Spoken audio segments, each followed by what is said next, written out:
माझं पूर्ण नाव संदीप दामोदर वैरागडे आहे।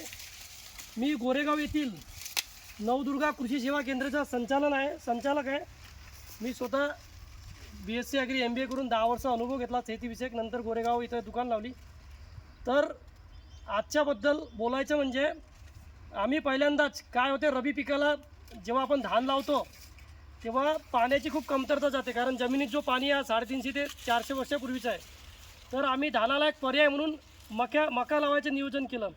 त्यानुसार आम्ही आमचे मोठे भाऊ रामभाऊजी आगळे व श्री डोलराजजी भगत यांच्या मदतीने रामभाऊजी आगळे यांच्या शेतात मका लावला।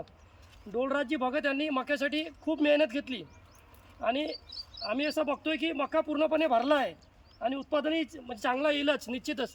तर मी डोलराजजी भगत यांना विनंती करतो, मक्याबद्दल त्यांनी आपले 2 शब्द सांगावे। मक्का कसा आहे, मक्का लावण्यामध्ये बरोबर लावा लागते, पेरणी बरोबर करा लागते।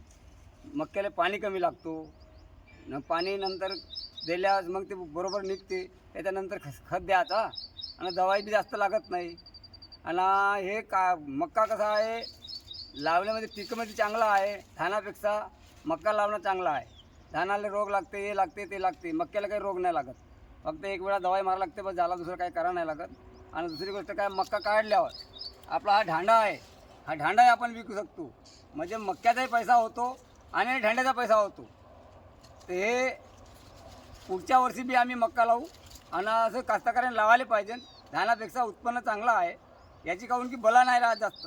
माणूस फक्त पाणी 8 दिवस पाणी द्यायचा, बस एवढीच आहे, दुसरी काही हे नाही आहे ना। असंच लावायला पाहिजे, नाही पुढच्या वर्षी अजून लावू। धानाला पाणी लागते, धानाला काय पाणी पूर्ण भरून ठेवावं लागते, तसं मक्याला पाणी लागत नाही। तुम्ही 8 ते 15 दिवसात एक वेळा पाणी देऊ शकता आणि मक्याला साधारणतः 5 ते 6 पाण्याच्या पाड्या लागतात।